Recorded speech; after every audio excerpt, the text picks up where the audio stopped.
The voters in Raleigh went to the polls on October the 10th. Although the returns have not yet been formally declared by the Board of Election, the results did not produce a decisive outcome. Therefore, I am here today to announce that I am calling for a November 7th runoff election. I'm making this announcement here at the Dix campus, and it's significant to me that we are here. It's significant because my grandparents, Charles Irving Sr. and Callie Brown Irving, moved to Raleigh a century ago, and they bought a home and raised a family just down the hill from here. Just a stone's throw away, really, in a neighborhood that was called the Old Fourth Ward. The Fourth Ward was a thriving Raleigh neighborhood that's in the area around where Washington School is located. That community was on the southwest corner of Raleigh at that time, and it no longer exists, in part because of government policy decisions. Today, the city and the city council face policy choices to prevent the displacement and replacement of communities and people from the neighborhoods they've lived in for a long time that are no less momentous than the decisions at that time. The location is also significant to me because of my love for Raleigh's parks. You see, I grew up in Raleigh in the 1970s playing basketball and tennis on the courts at Roberts Park, J.C. Park, Optimist Center, Chavis Heights, Lions Park, and many other community centers and many parks around town. If I were not running this race on a beautiful fall afternoon like this, my wife and I would probably be out on a greenway today with our dog, Princess Nala. I do support the Dix Park planning process, and I will work to ensure that that process really listens to diverse voices and to people from all walks of life all over Raleigh. But it's not acceptable to put all of our focus on Dix Park to the neglect of other parks. So you see, for example, the Chavis Park renovations have been underfunded, neglected, and have not gotten the attention from this mayor in terms of recruiting private sponsors that Dix has. Or, even now, Biltmore Hills and other community centers still have no air conditioning in the gym and are awaiting necessary repairs. Equity requires that we put just as much attention on our other parks as we do on Dix Park. Even more, the city has to put Dix Park in its proper priority. As nice as it's going to be to have Dix Park as a thriving central campus or central park 50 years from now, Raleigh must, right now, not 2 years from now, increase access to housing and preserve existing affordable housing and build new affordable housing. Not 2 years from now, but right now. Raleigh must, right now, create more good-paying jobs that pay a livable wage and higher.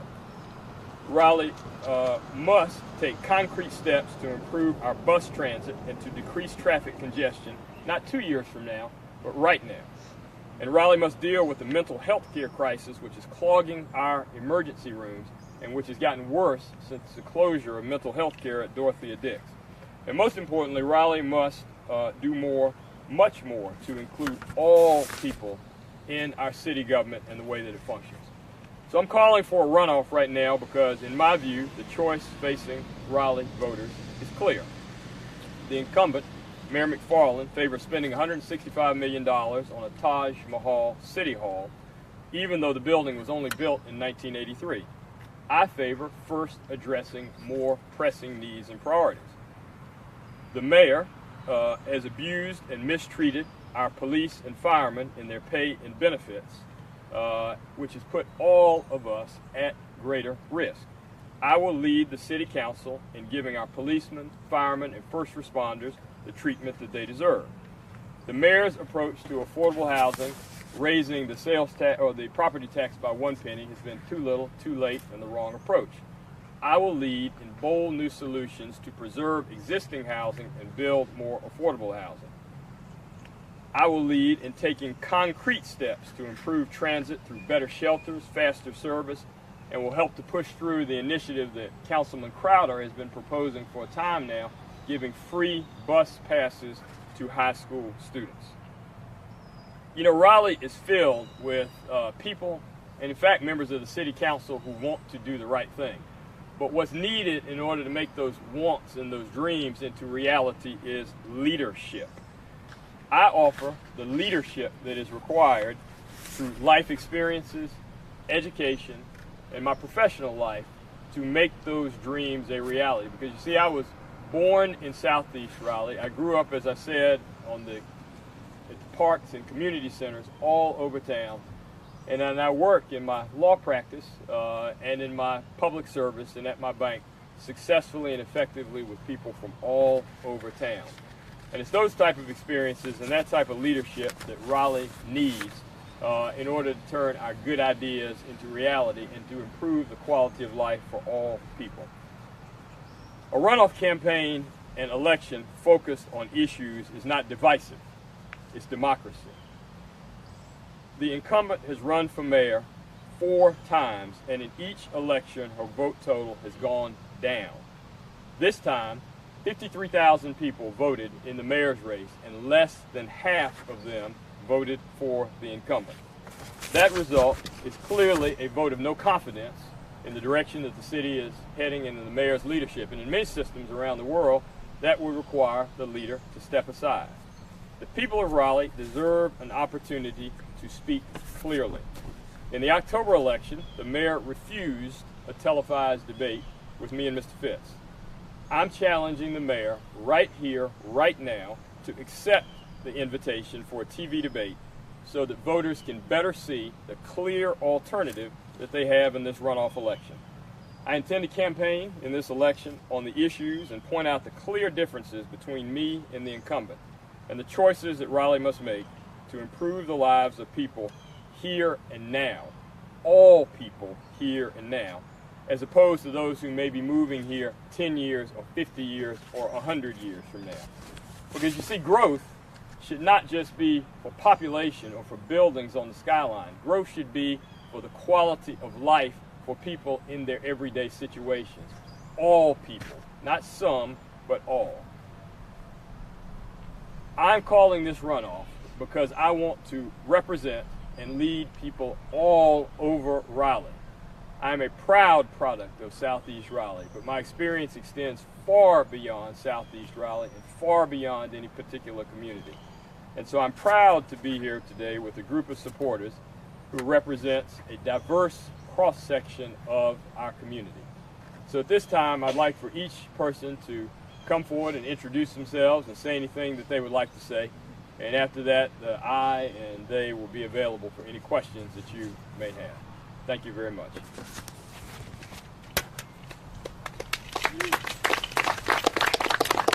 Good afternoon to each of you. I'm James West, Wake County Commissioner and formerly a 6-term City Council member.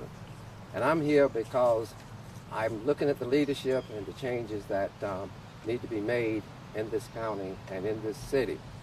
I certainly believe that there is a sense of urgency to bring about change that will stick, and also to focus on issues that will benefit all of our citizens to make sure that everyone has a chance for upward mobility and a high quality of life.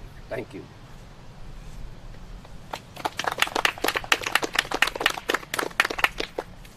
Representative Yvonne Holly from District 38, and I believe we have an opportunity to elect a candidate who will be mayor of all of Raleigh, and that's why I'm here today supporting Charles Francis.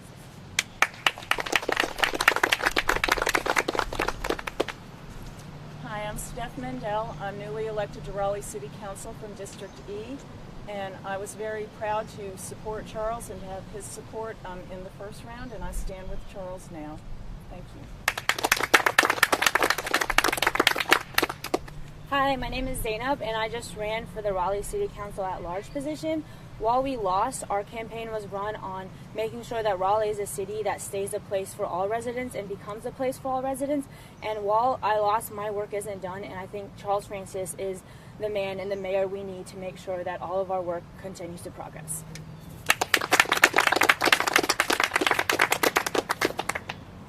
My name is Deborah Holder. I'm a Raleigh business owner, and I'm very proud to stand behind Charles Francis as our next mayor.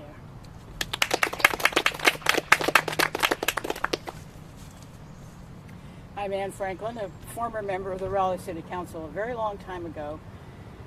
Leadership is not something that you get granted forever. You have to lead people to the next realm of work. And that's why I think Charles is the leadership that we need, because while we've done good things in past terms, the big work ahead is going to require a combination of institutional relationships and fresh energy from people of all ages. And to pull that off, you can't depend on what you've done in the past. You've got to help people move forward and think what their role is in the next realm of hard work. So I think Charles can help us do that. Thank you. Hello, my name is Paul Anderson. I'm a local pastor here in the city, and I've had the wonderful opportunity to know Charles Francis for a few decades, my wife and I both, and we're so appreciative for what he brings to the table. I fully embrace all the ideas and all the concepts he's just so clearly articulated, and I'm behind him 100%.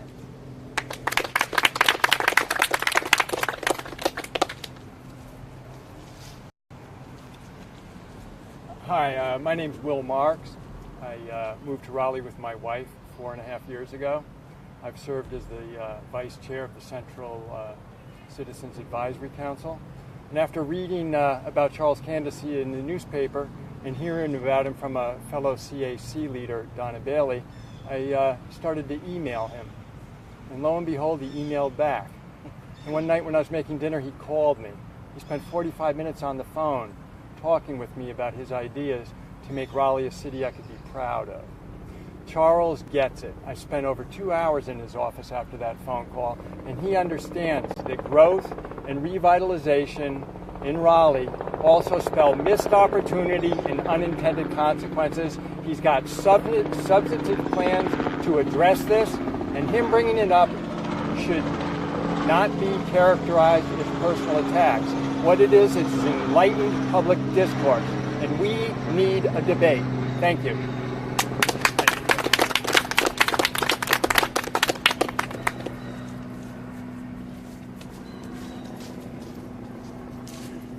I'm William Holder. I'm a Raleigh business person, and I'm here to speak for the campaign and say that we can and we will. We're here on the Lord's Day to live out what he has taught us, that we will include everyone. As Raleigh grows and gets better, we want everybody to be included in that. And I'm supporting Charles Francis for mayor.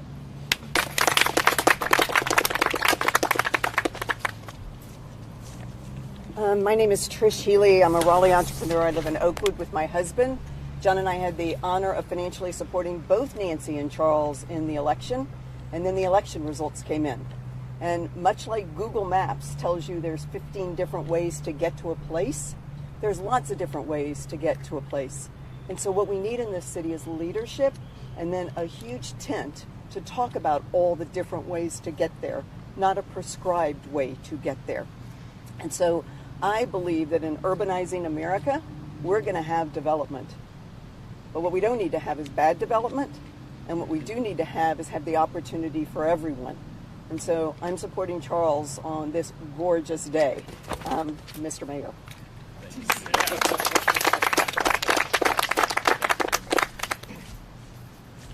I'm Richard Johnson. I'm proud to be a neighbor of Charles.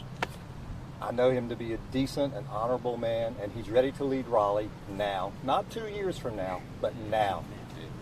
Thank you.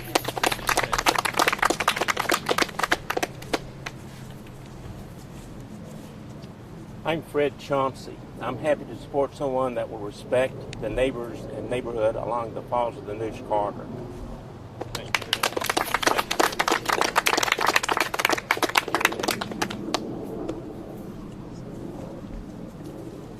I'm Tim Niles. I'm also a resident of the Falls of Neuse Corridor, home of Annie Wilkerson Nature Preserve, Falls Lake, the Neuse River Trail, and Raleigh's newest and largest park, Forest Ridge. I'm supporting Charles because I know he will support the Falls of Neuse Corridor and keep over-commercialization away from it. Thank you.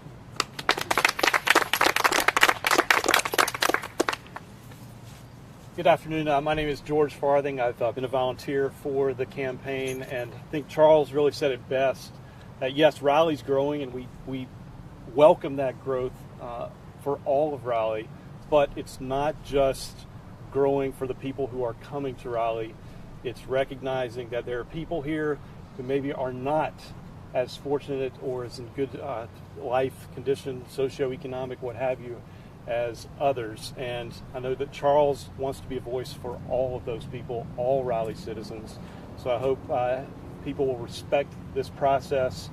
Let's have a conversation that unites. This isn't divisive. This is democracy, and there was no winner on October 10th. We need a full conversation, discuss all of the issues, and then let the voters choose who will be our next Raleigh. Thank you.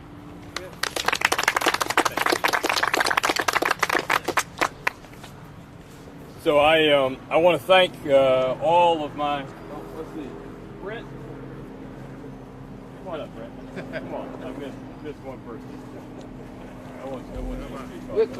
My dog was being a little too loud. You can bring your dog too. I'm Brent Behringer. I'm actually a resident of Cary, but if you look back 40 years, my wife and I have lived 10 or 12 years in Chapel Hill, and then about 8 or 10 years in Raleigh, and now over 20 years in Cary. But I've known Charles most of that time through community banking circles, through professional circles as a fellow attorney, and we served together for several years on the Centennial Authority of what is now called the PNC Arena. So known him a long time, think very highly of him. I know he'll be a very dynamic and exciting new leader for Raleigh, and so I was honored to come out today and support him publicly.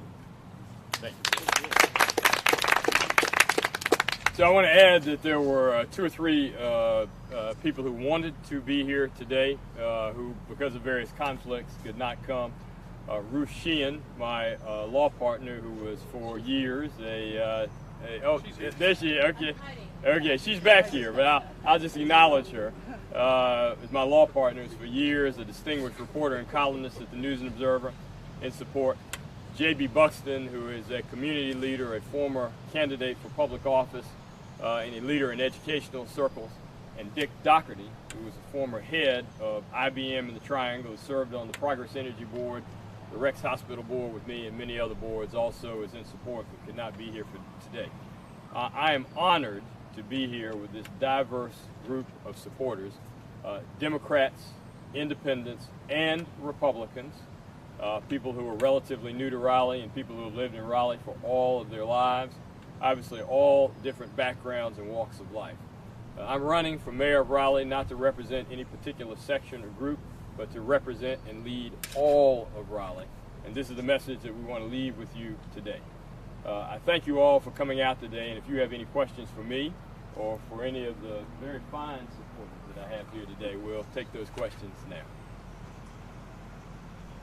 So, question about you said the penny tax, a little too late, in your opinion. You said you had some solutions. Can you go into a little bit more detail about what those solutions are? What would your solutions be for affordable housing? Sure, absolutely. So on my critique of that, the problem with the penny tax is that the number of units that will be created do not even replace the units that are being lost at Winters Haven, Sir Walter Raleigh, Forest Hills, and other places that have been or are being closed. The other problem with it is that it's so regressive. We have a lot of people in Raleigh who are land rich but cash poor, especially seniors who are on a pension because of the growth in property values here but the stagnation in incomes. And so what you're doing with that penny tax is it's not only inadequate to meet the need, you're taxing people who themselves may be stretched or pinched to pay for housing for other people who are having a difficult time. What we need to be doing is working to preserve naturally occurring affordable housing through initiatives like loan programs to landlords who want to fix up that housing, and in exchange they would keep it affordable for a given period of time. There are a lot of people who want to stay in that type of investment, just sort of the dividend producing investment, but what happens to that type of housing over the years is it tends to become dilapidated. And so what the city ought to do is it ought to loan money at low interest and no interest to those landlords in exchange for keeping those properties in Southeast Raleigh, over by NC State, Joe Louis Park, off Tryon Road, affordable. The second thing that we need to do to quickly increase the number of affordable units is tax credit development. So with tax credit development, without becoming too technocratic about it, there's debt where the developer borrows, 60 or 70 or 75% of the money, And then they have tax credits for most of the equity that's going in, which comes from North Carolina Housing Finance Agency. The city needs to aggressively sponsor and send out requests for proposals and initiate those type of developments, even if we are using city-owned land, and even if we're selling that land at a discount to the right developer, because that's how you put 200, 250, 300 units very quickly. I've done that as a lawyer for the Raleigh Housing Authority, and I know it works. That's how you put housing in place where you've got the rents fixed for 30 years, beginning now at somewhere between 400 and 900 and 1,000. And I know from experience that's what people can afford who are making $25,000, $30,000, $35,000 a year. You were going to close by saying, or you did close until I asked a question, by saying that you want to be mayor for all of Raleigh. You made a point to make that point. Why was it significant for you to make that point? I know the question was brought up to you last time that there are certain areas where you seem to have more support than others. So why is it important for you to make that point? Well, it's important to make that point because some of the media, the newspaper, has mischaracterized the results of this election to suggest that I don't have support around Raleigh. If you look at many of the precincts that I did not win in the western half of town, predominantly white precincts, many of them I only lost by 50 votes or less. So for example, in Briar Creek, we really were dead even. I think it was 215 to 210. So we have broad support amongst communities all over Raleigh. Listen, when I was in the 3rd grade, I was sent to Effie Green from Southeast Raleigh, which is on 6 Forks Road, and I was the president of that school when I was in the 5th grade. I went back to Ligon when I was in the 9th grade, and I was the president of that school. Then I went back out to Sanderson when I was in the 12th grade, and I was the president of that school. All of those schools were predominantly not African-American schools. Through my youth, through my law practice, through my public service, I've been building bridges all my life, and it's a disservice for the newspaper or others to suggest that I am causing division. If division exists in Raleigh, it's because of historical inequities. And the question is, what has this mayor in her 10 years in office done to address those historical inequities and disparities? So we don't need to be talking about people causing division by running. Running and holding elections are democratic. What is divisive is not addressing the underlying disparities that may cause people to vote in different ways. That's what the issue is. Other questions? Tim from ABC 11, you mentioned a few days ago that there were some voting issues at some polling places, maybe in Southeast Raleigh. I just want to know if you looked into that, has it been rectified? There were two problems. One was some of the polls were not able to transmit the results electronically, and that delayed the result and the outcome that evening. That didn't have any effect on the outcome, so it's not really worth pursuing or talking about anymore. The other result, which is of concern, is that there were people who were turned away from the polls because they didn't have a voter ID, and that's not the law now. And so we need to make sure that people understand what the law is now, so everybody who wants to vote is entitled to cast their vote. The other problem that we had was because of recent changes in polling places, many people who went to the Barwell Road precinct, which is a large precinct in southeast Raleigh, were turned away to East Garner. Now, I'm not saying that that was illegal or illegitimate, but it did decrease the turnout because some people were frustrated. They had other things to do. And so we need to make sure going into this election that everybody knows where their polling place is and everybody knows what the rules are. In the last election and in this election, I want everybody to cast their vote. We increased the turnout in this past election from 40,000 last time to 53,000 this time. You know, there are these voices of cynicism who say, well, it's going to be a low turnout situation this time. I don't think that's true. There was an election in 2001 when Charles Meeker challenged Paul Coble in a runoff, and the turnout increased from 42,000 or so to, I think, 50 or 53,000. So it increased from October to November. I think that's what's going to happen this time, and that's what we'll be working for.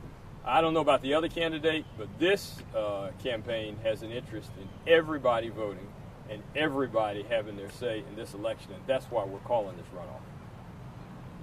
And I know you said you challenged Mayor McFarland to a TV debate the last time. She didn't take you up on it. Are you optimistic that she'll take you up on the challenge this time around? Well, I certainly hope that she will, because I think it would be very unfair for the voters for her to duck and hide for the next 3 weeks the opportunity to clearly state her views side by side with me and let the voters have a comparison.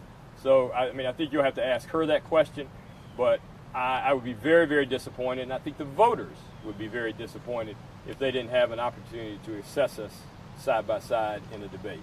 And I appreciate the television stations offering that opportunity to the voters of Raleigh.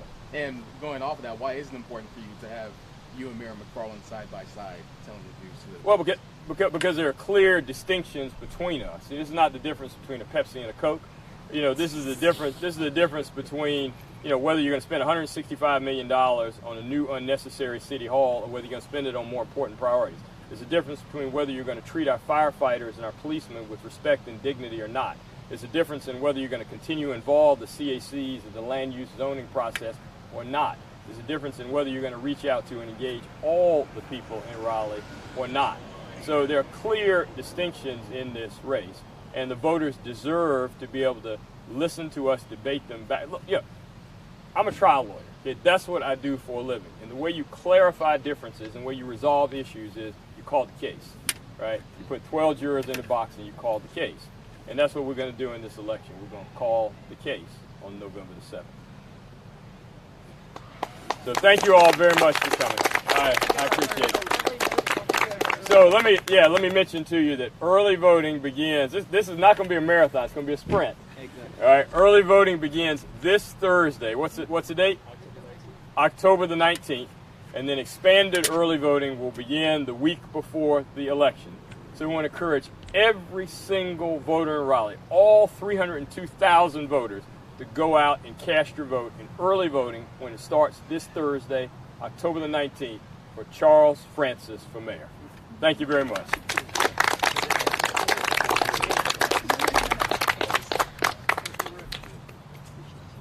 Thank you.